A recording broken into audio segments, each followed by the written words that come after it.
Everyone, welcome back to Betsperts Golf here for. I love it. I didn't do this. Do we have to pay for this? I don't know. Like, we can't monetize this now. I think we owe John some money. It's the Olympics, Ryan. Look, Andy, I'm of a certain age. There's 4 more minutes of this. Sorry. All right, we'll pan that out. I'm of a certain age, and the more I've realized, especially when the Olympics rolls around, I think, and you're close. I'm a little older than you, but I just the Olympics were different growing up. Part of it was like it's not like we had black and white TV. We had multiple channels, but I think because like the pomp and circumstance of it all, it was just like a thing. Like it's not like the world stopped, but it was what anyone. It's just what you watched without a shadow of a doubt for a 2-week span. When it rolled around, it doesn't seem like that's quite the thing anymore. There's just so many different options to keep our entertainment itch scratched. But like, man, the Olympics are just can't miss. I know my mom, like, her world stops. She'll watch literally any and everything. So like, I love the Olympic Games, especially this summer. Realize my wife's a little bit younger. Her brother's a little bit younger. Some brother-in-laws are just like, oh yeah, like we'll watch it if it's like on or it's around. I'm like, no, man, like you watched everything. You knew these stories coming in. Like, you would know a handful of people in random sports. I love it. So the song gets the juices flowing. Listen here, you stupid motherfuckers at NBC. You have found it. You have found gold, the gold zone. You have nailed this. Now here's the thing. You've found this perfect mix of how to show sports, and you can't use it again for 4 years. I suppose we can use it in the winter, but winter's different. There's just not as many events. I don't know if it'll be quite as popular also the winter.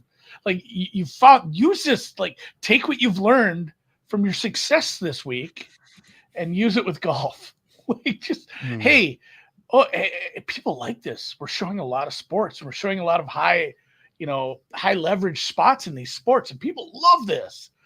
I know it wouldn't work in the fall, especially on Sundays, but get them for golf. I know, and it's not like you have every golf tournament either. You only have some of them.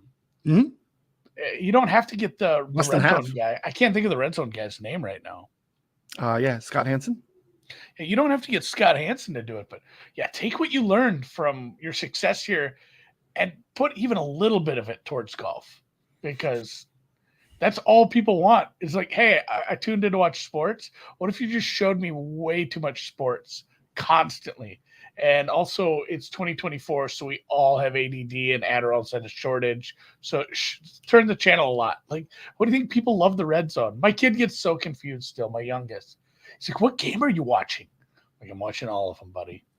Welcome to the welcome to the Octobox. Yeah, and it's funny that we didn't have golf for like 100 years. As I mentioned this to Drew last night in the deep dive, as my brother-in-law and I watched some men's field hockey from a bar in the basement of this house we'd rented. Like, it's crazy how like 99% of Americans will never, ever, ever, ever in their life watch this sport. And there's people who dedicate their life to becoming the best at it. And like, this is such a big deal for them. And the crowds are big and people are really into like men's field hockey. Like, how international is golf? And we didn't have it for 100 years. We had I didn't even know they did men's field hockey until recently. Like, I had no idea. I had no idea until I went down the stairs the other day and it was on TV. No, that's the thing. Like, we've had Riders Cups and President's Cups and all sorts of cups. And we go over there for the Open for how many different years? It's such an international sport. It's just wild that they've only had it back for the last 3 revivals of the Summer Olympics. So I don't think it's going anywhere. This is exciting. Do you know, just because I asked myself this the other day, do you know what course they're going to use for LA? Yeah, they're playing at Genesis. They're playing Riv. Oh, they're playing. Yeah. I thought that was it, but it was like one of those, like, did I dream that? Because it's awesome. Because it's awesome. Yeah. So obviously, if you watch any DP, if you're a European, golf taker inner, you've seen this for the French tournament. I can't think of the name of it right now. Le Golf National. Le Golf National. The Albatross. The Albatross. If you watch the Ryder Cup, about 6 years ago. You got to take this in. I know that was another one where it's a little tougher to watch because of the timing. And also, maybe you tuned out by Sunday if you're an American fan, because we were getting shit hammered by Mollywood. It was there was a couple of good pairings that just ripped us apart. I took in some of the Sunday singles. Ron had a quick synopsis of the Sunday singles in his preview article video. I watched 5 seconds of that, and then I wanted to go to the Wikipedia page and actually look at the score. It's like, oh my god. It's a good Euro team. That was a really well.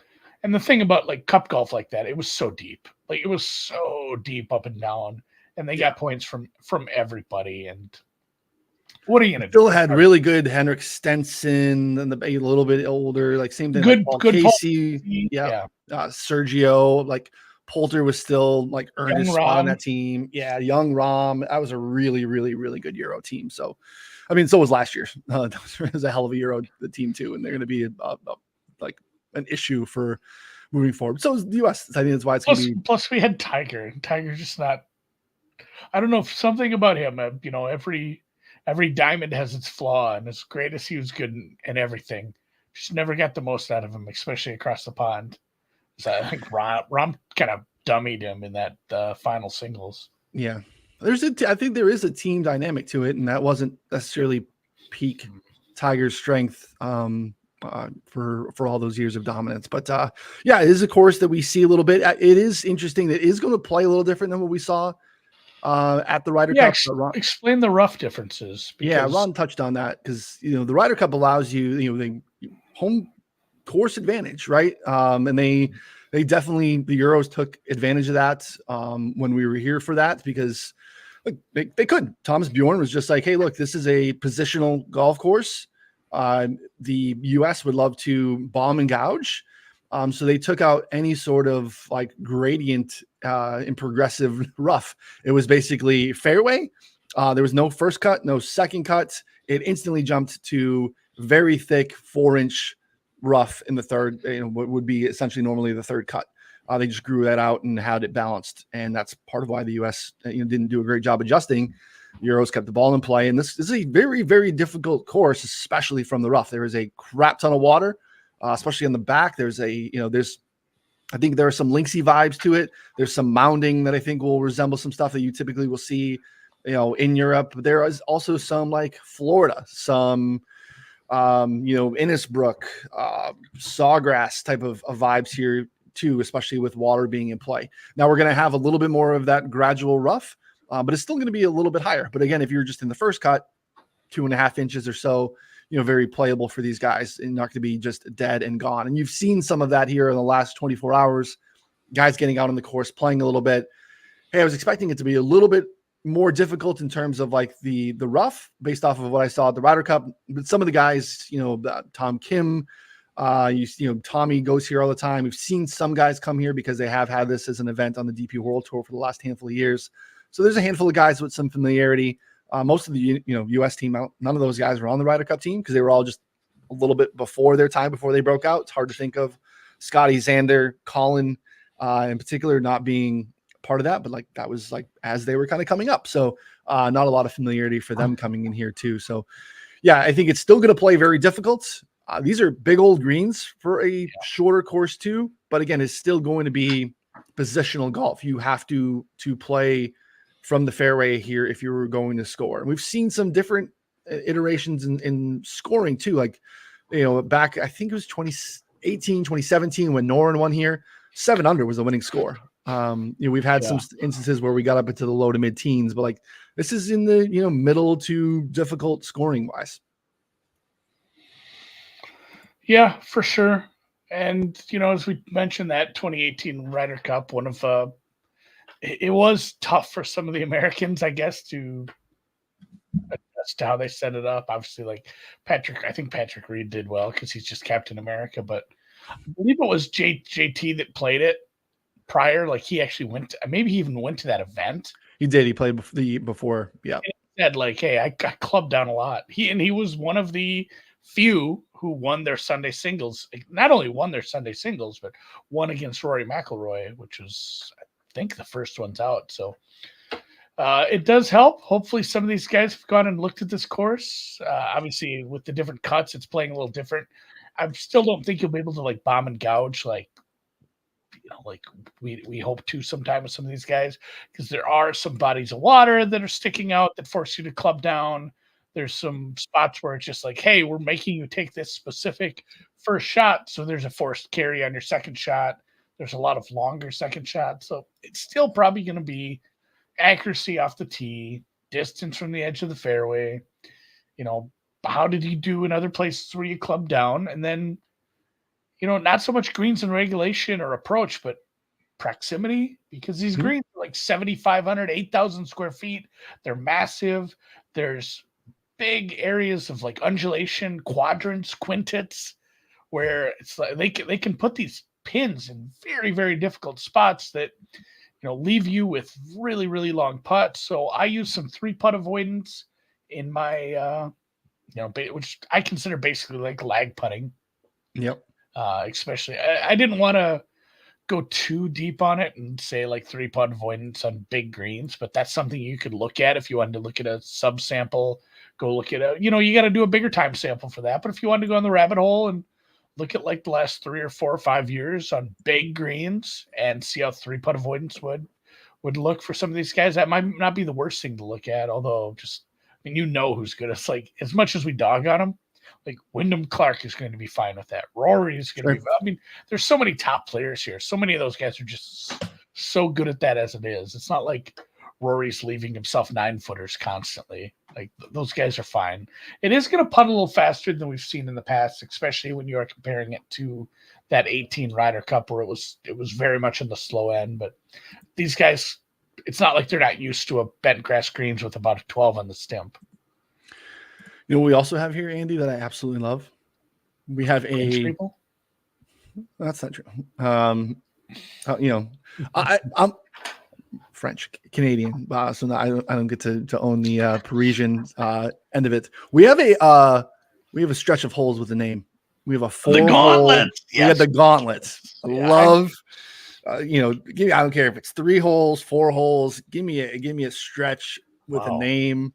We do have the gauntlet, and it's fair. It is like 15 and 18 are basically like a shared massive island green. 18, I was looking back at some of like the DP World Tour events. 18 plays like a half a stroke above par.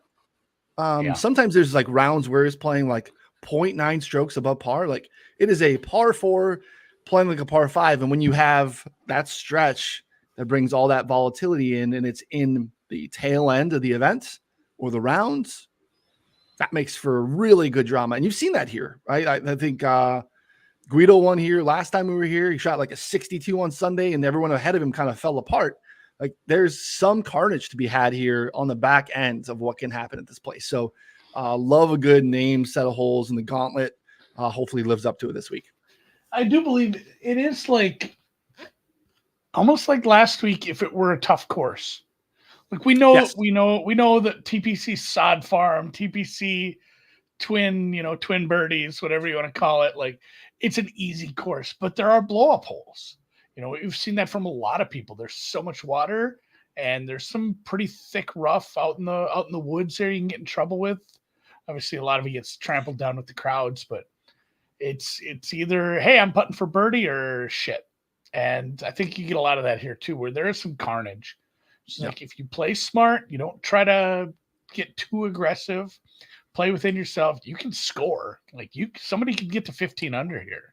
I don't think that's out of the realm of possibilities, but there's gonna be a bunch of guys that finish over par because they just had too many blow up holes. And it is, you touched on the fields. So, we've heard a little bit of it too. Like, Rory's come out, and not all the best players are here. We're using a combination of official world golf rankings to fill the fields. There are different elements of that in terms of what happened. So we really only have, like, out of the 60, and this is a 60-man field, no cut event, kind of fall off a cliff at a certain point in terms of field strength. And you only have like 20 of the top 50. So you do have like some really good players. But the back end's like, is there actual win equity here, or like podium equity? I guess it's a harder sell for me. And a no cut event, like you're getting 4 rounds against Scotty and Xander and Rom and Colin, and that's just a tougher sell to me than than a normal event. So there's Carnage, yes, but you still got to see it up tomorrow, no matter what happens. Yeah, and if you're unfamiliar with that, I don't know if you guys touched on it yesterday. If you're in the top 15 in the world in these rankings they put together, mostly derived from the OWGR, you're in, unless you get to 4 people from your own country, which is where the U.S. ended up. That's why we have 4, and a lot of places have 2. And then they start going down the line, and I believe it's then if you're in the top 60. And again, but you have to be in the top 2 in your country. So if there's 3 Swedes, they're only taking the first 2. And then they just keep going down the line. That's why you end up with some funnier names that maybe you're not super familiar with. Like, hey, they qualified because, hey, who's up next? Oh, it's another Spaniard. Oh, it's another American. 3 more Americans. 3 more Americans. Like 3 more Englishmen. 3 more Englishmen. 3 Americans. 7 Americans. Like, you just have to keep throwing names out, and eventually you get down to, like, guess what? Or who was my guy from Zimbabwe last time? Scotty Vincent. You get to some names from some guys that maybe you're not super familiar with. Obviously, we have a lot of the DP guys where there's like Dietrich. You don't have a lot of Belgian players. Valimaki, you don't have a lot of. God, is that Finland? I think that's Finland, right? Estonia, one of those 2. But like CT Pan, he medaled here. He medaled here last time. You do get some guys that just play well, and they can find their way to the top because it's just such a small field. I think the tougher course this time might stymie some of that. I don't know how I felt about that Japanese course, but that's fun too because you will have something very, very unique to this compared to any other type of event. Playoffs, not for outside of Monday qualifiers. This is the only time you'll get a playoff that's not for the championship. Because if 6 guys are tied for 3rd, they're only giving 1 medal away. Those guys got to go out and have a playoff for 3rd place. And that's what they did last time out in Japan. If 4 guys are tied for 2nd, they're going to have a 2 for 4 playoff. And I'm not even sure how that settles in the end. If once they get down to 2, I believe they have to, settle who's better amongst them for silver and bronze.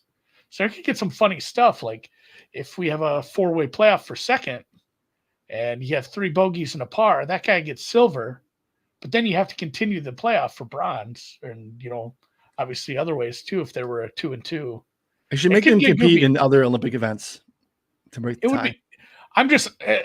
Long story short, I'm hoping for another playoff because that's so dramatic. It feels more dramatic than like winning a golf tournament for some reason. Like you get a medal every 4 years. Yeah. You get a medal and you don't. Like, even if it's just for bronze, it's like, man, you're on the podium having your national anthem played tomorrow or not, like based on this 1 hole of golf, probably. It's fun. It's high stakes.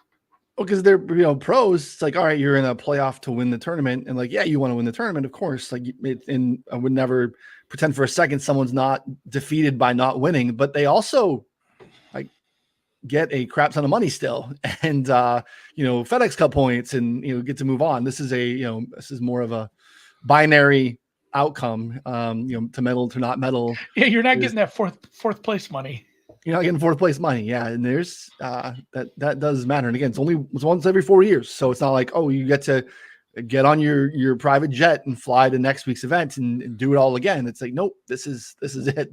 No medals up for grabs until we're at Riviera in 2028. So yeah, I mean, like I'll be honest, like first of all, I was doing this on Monday and ran the model and stuff, and like Barn Rat popped, and I'm like, oh, he's here. There is like some guys in the back end of this that I legit have not heard of before. And that makes the modeling process a little bit harder this week too. Now, again, like who we actually think is going to contend outside of your scattering of, contenders from Live, which we deal with anytime we run into a major or anything like that. It's just harder to kind of back end model some of these guys because we just don't have data that's super relevant for anything that they've done. Then again, the guys that I think matter and we would all agree on, we have all that data for them. So that makes it a little bit challenging. But like when you look at some of these guys in the back end that I've never heard of, they're not going to populate well in the model because there's going to be no chance that we have any data for a, I don't know, Daniel Hillier, Maya. Like I don't know. Even like Shubhankar Sharma, like just doesn't play on the P. Like I know who this is, just doesn't play over here that much. Matteo Manacero we're gonna have very limited data, although it's a name I've actually heard of. I'm gonna have to fade Carl Yuan and Marty Doe just because China's been doing so shitty in the Olympics. I think they're swimming. They had one swimmer who was like favored to medal. He got like 13th place in his heat.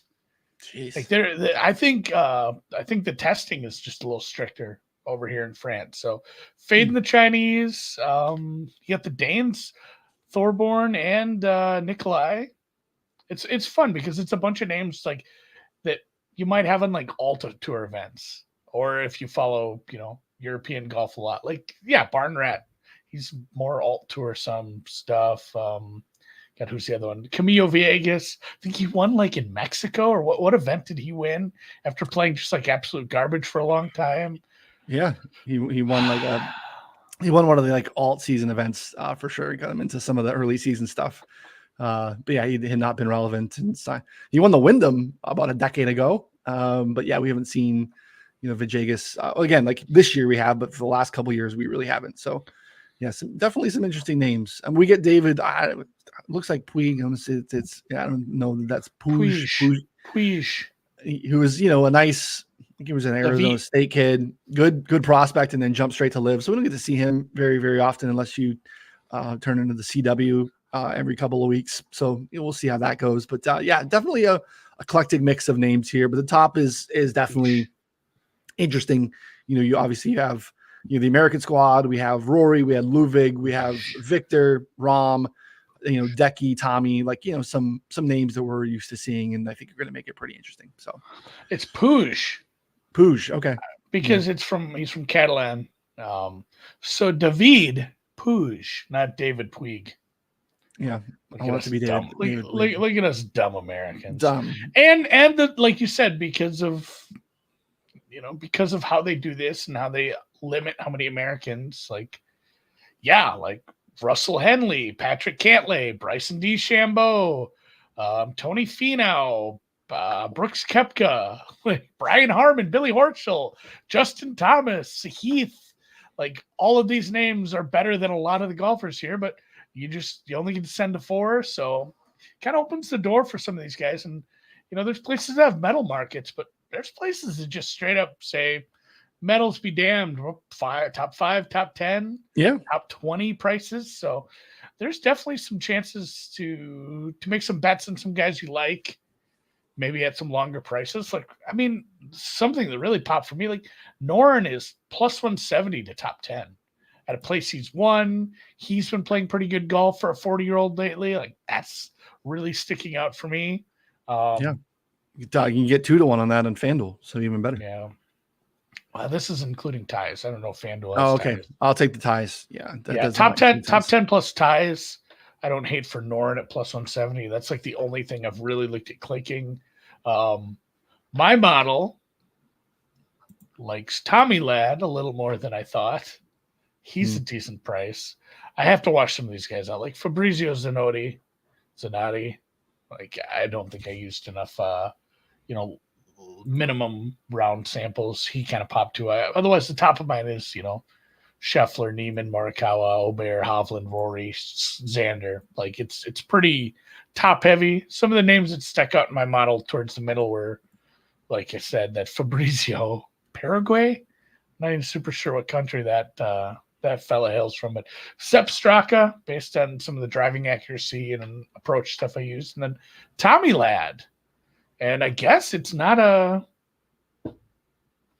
PGA event, so I can bet on Tommy. That's the Xander crux, right? Before Xander this year, it was like, what's Xander's best win? I guess it was the Tokyo Olympics, which is such a Xander thing, right? Because like he just was so good and then just couldn't close. Like Tommy winning a gold medal would be very, very poignant. I think it would make a ton of sense. I was going to bring up your model. Are you in it still? pull Is it it up. not? It's not saved. I mean, do not save it as an expert. Yeah, I did.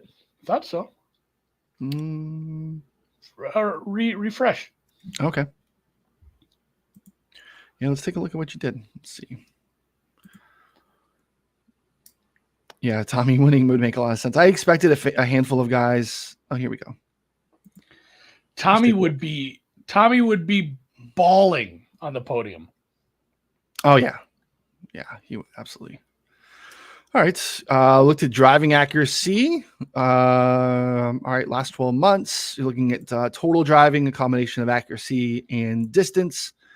Looking at good drive percentage, it's a combination of like approach and accuracy off the tee, or basically, can you still get yourself in position even if you're off the tee? Distance from the edge of the fairway.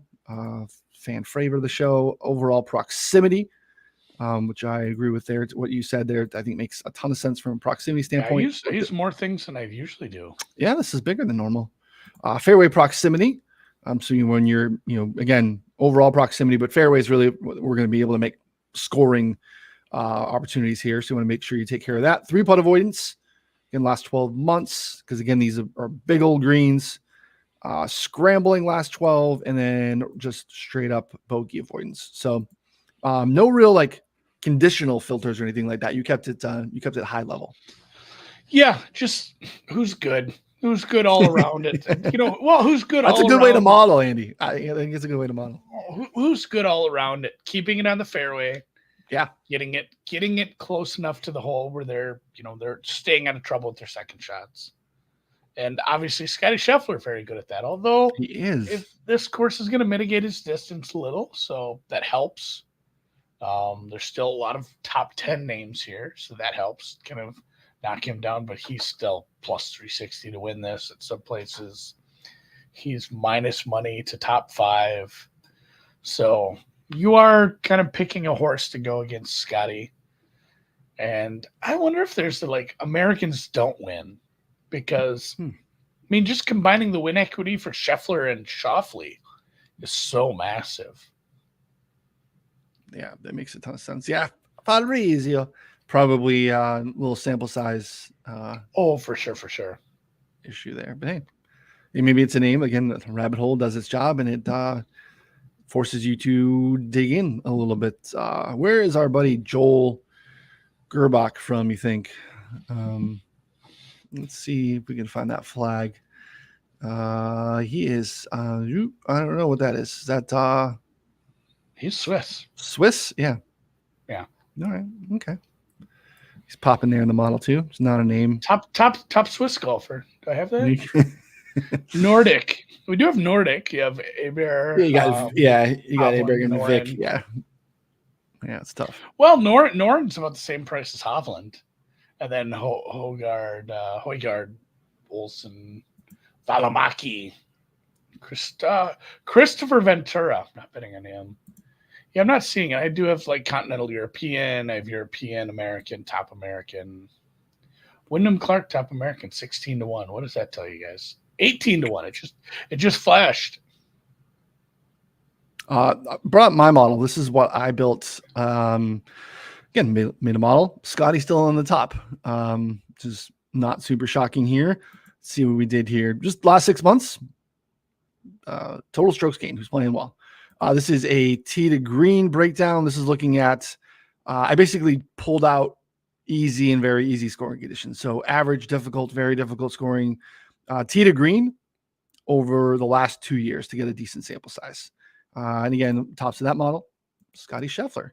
You can see no data for some of those guys, but Scotty, Rory, Xander, Colin, Decky, Rahm fill out the top of that.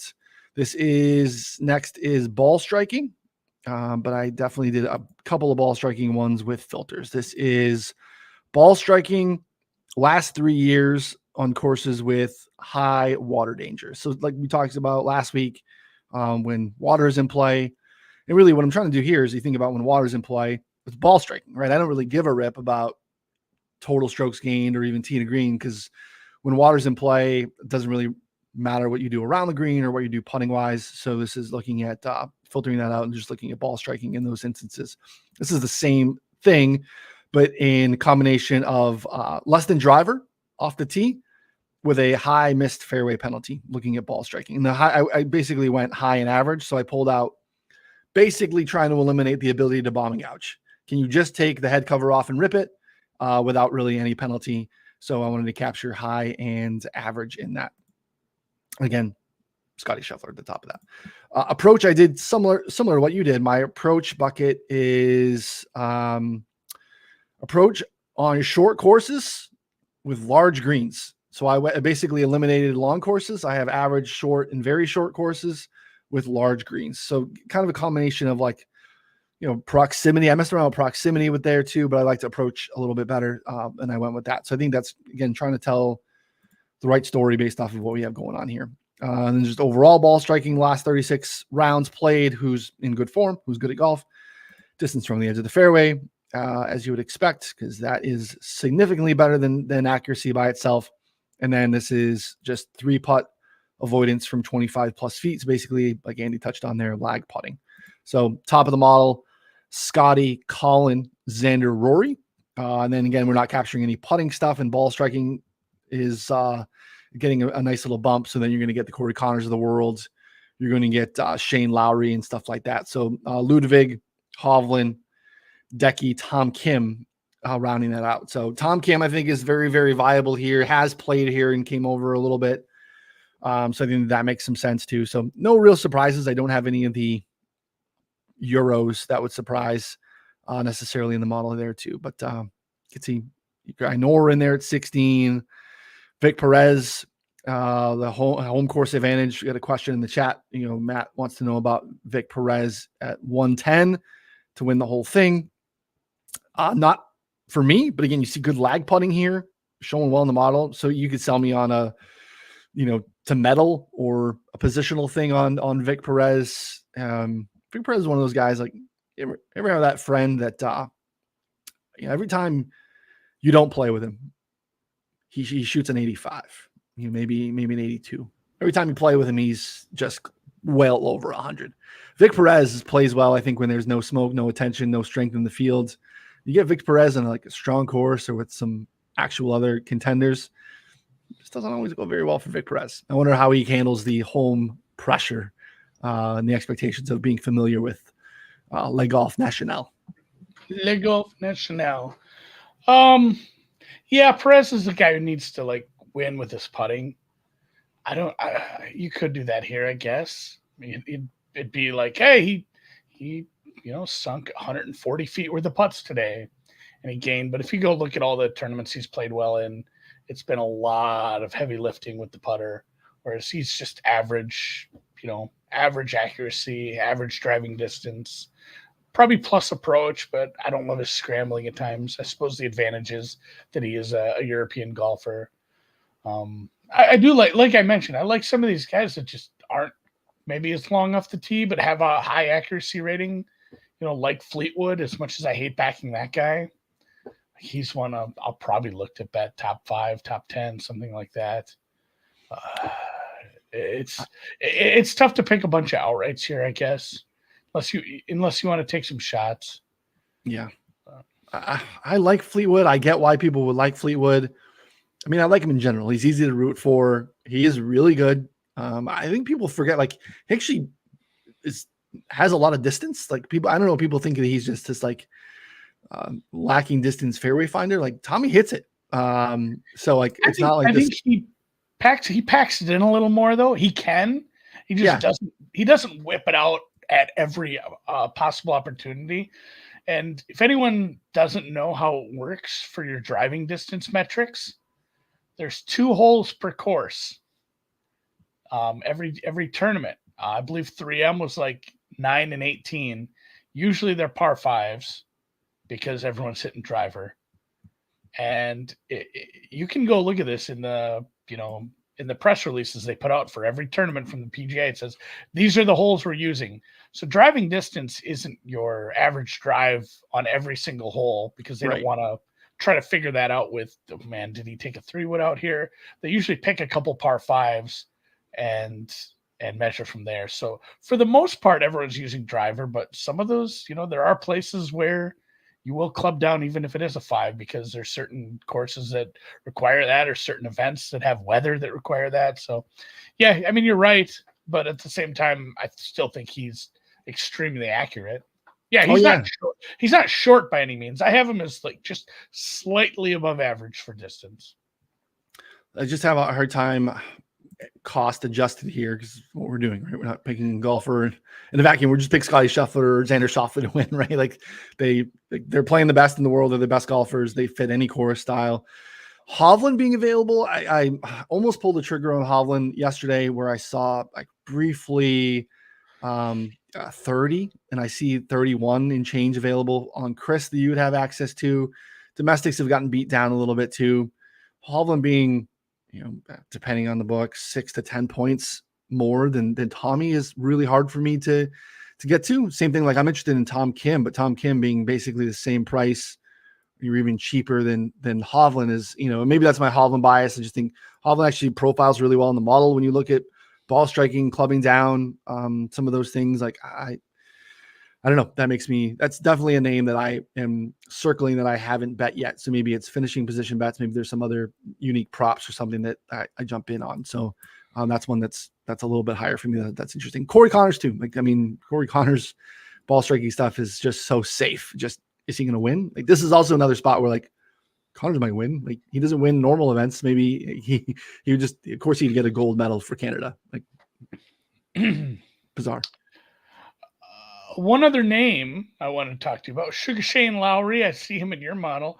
Yep. I didn't, not a model per se, but a split I put together just on the main rabbit hole page was I put in water danger high, and then also less than driver, because I think that's probably, that's almost what I did. Yes. This is less than driver high, missed fairway penalty, second in the model.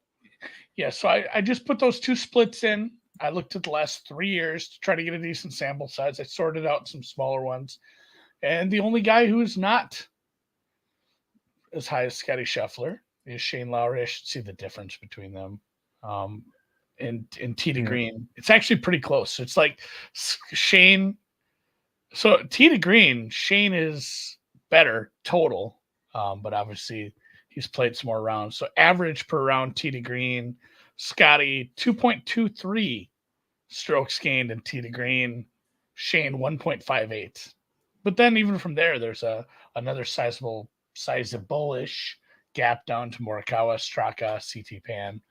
So Shane Lowry, and again, maybe I take out water danger and I just look at less than driver to get a bigger sample size. He's kind of playing well right now too.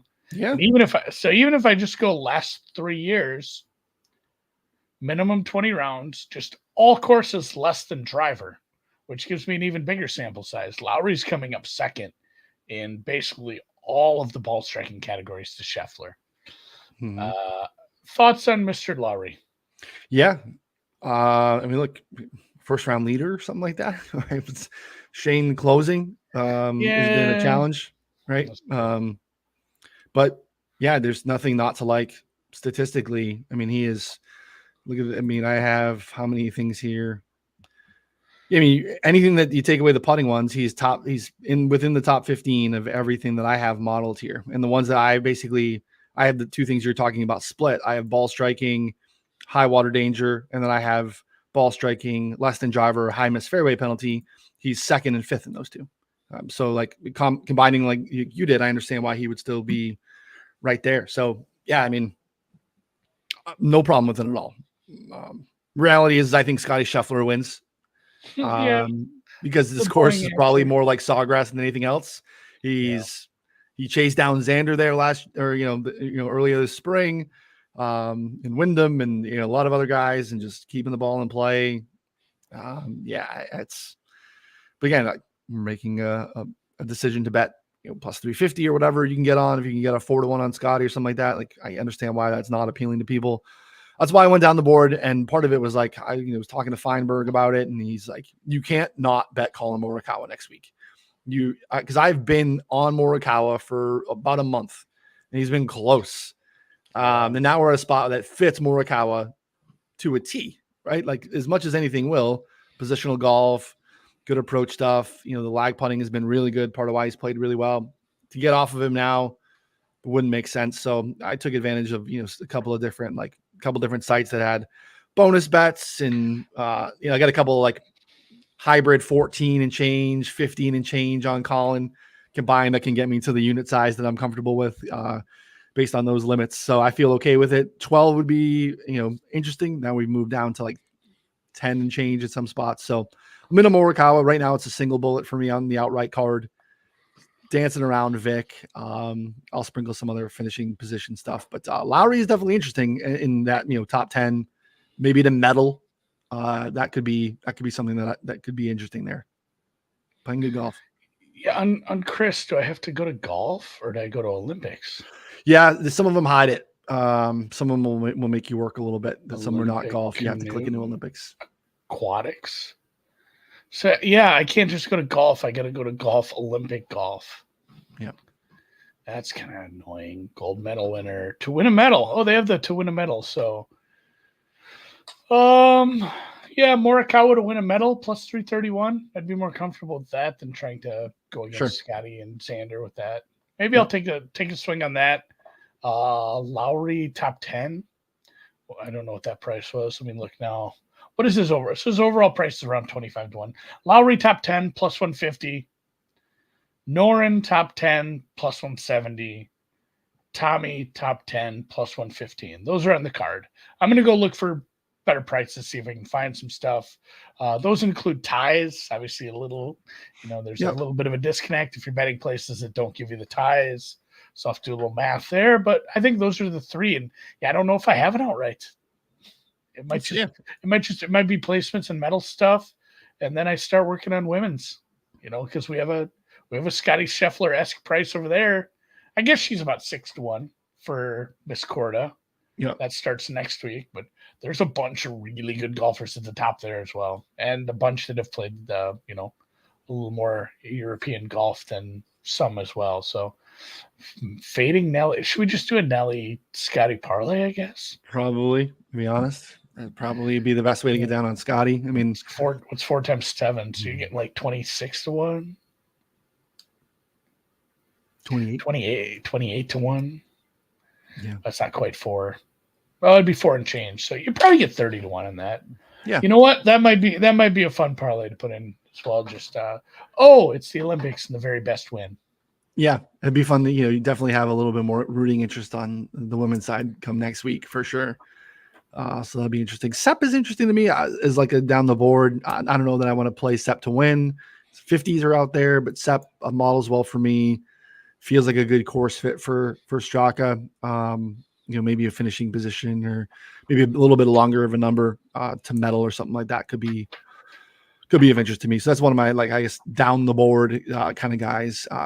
Griot a little bit too, but it's maybe a little bit of a reach. But I mean, again, CT Pan 4 years ago. So again, it's 4 days of golf. It's very random and a lot can happen. These are, Sepp Straka is cannot, it's not like he can't hang with these guys. He's, he's one of the best in the world too. So that'd be kind of my down the board look. Yeah, for me, just some top 10s for now. If I do play it outright, it might just be single bullet Tommy, which I got to find a better price. I was going to say, what was the men's price for? I'm flipped over now. Your Lowry price at Chris is off market too. You got a 32 out there. Yeah, it's 22 30, basically everywhere. So Tommy's 21 at Chris. I think I could do better than that. Maybe not. He's 18 at DraftKings. And 22 on FanDuel and Caesars have 22s that I see. Hovland's 31 at Chris as well. Yeah. Yeah. That would probably, that 31 would get my money for sure. And then I did put the parlay together. The other place had Nelly at 5 to 1, Scotty at 4 to 1. So that gets you a 29 to 1. That's fun. Price. I might put a few shekels on that. Question from the chat for Ryan. thoughts on the drag queens making fun of the Christians. should we dive into those? I am reminded of Jesus's words in this time, Ryan, where he said, "Hey, if an Italian guy paints me and my boys in 1500 years, I need you, all of you, to defend it with your lives, because that's what this is all about, guys.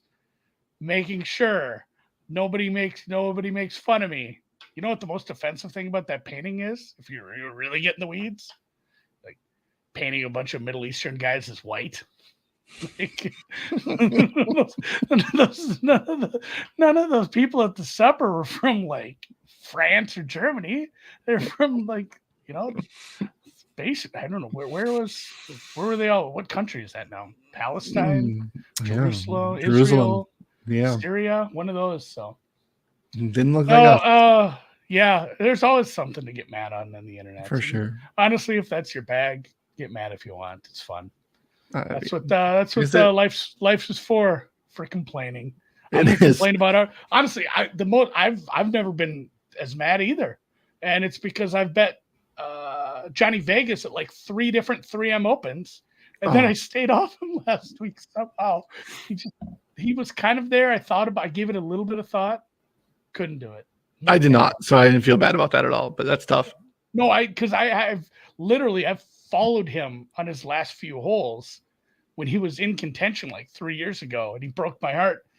Burnt the edge on 2 putts, 2 eagle putts, I believe. He had an eagle putt on a par 4 16 because they shortened it up, and then he had an eagle putt on the 18th hole, and it was close on both. He did not obviously win for me.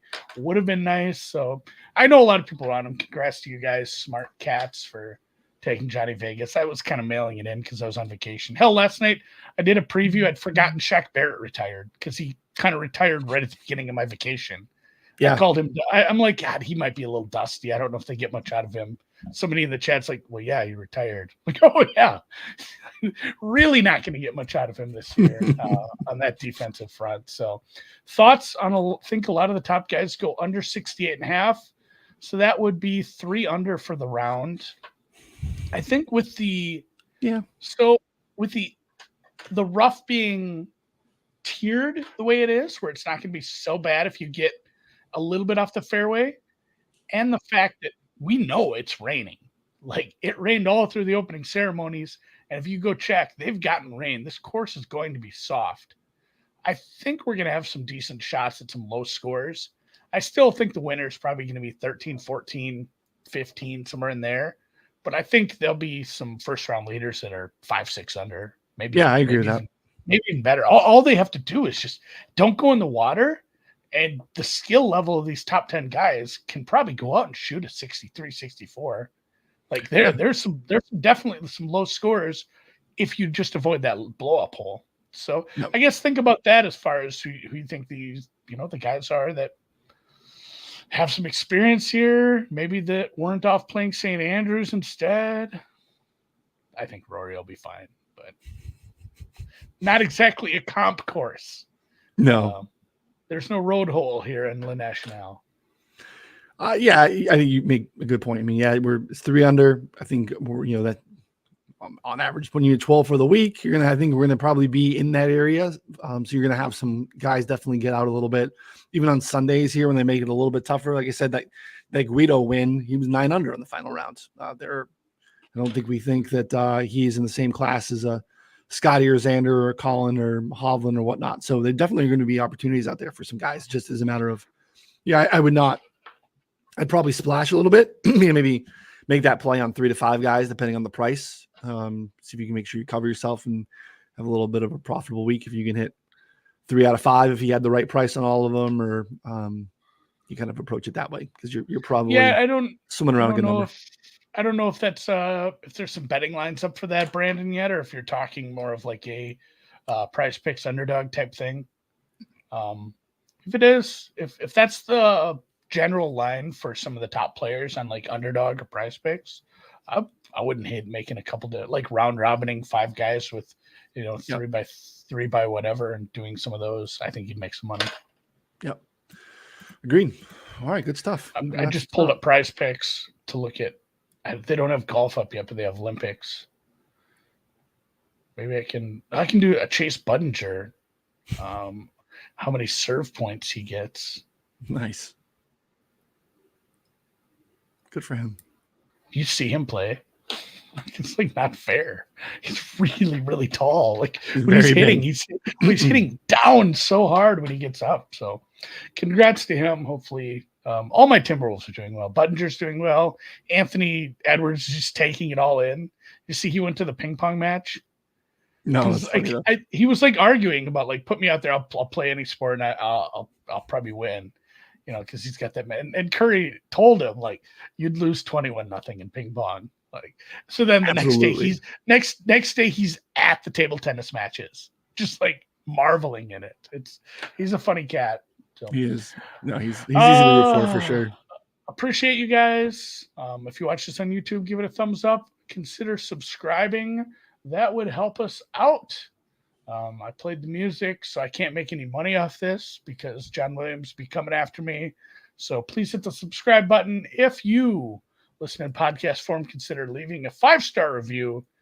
And again, if you, whoever you think win, put it in the comments. Choose who you think win. Single bullet. Even Scotty, if you are correct, I'll give you a prize. I will send your ass a prize. We only get one pick. So for me, for Ryan, for everyone at Betsperts Golf, enjoy the Olympics. We'll see you next week for some Wyndham Championship. Boots on the ground. Ryan will be there. Sir.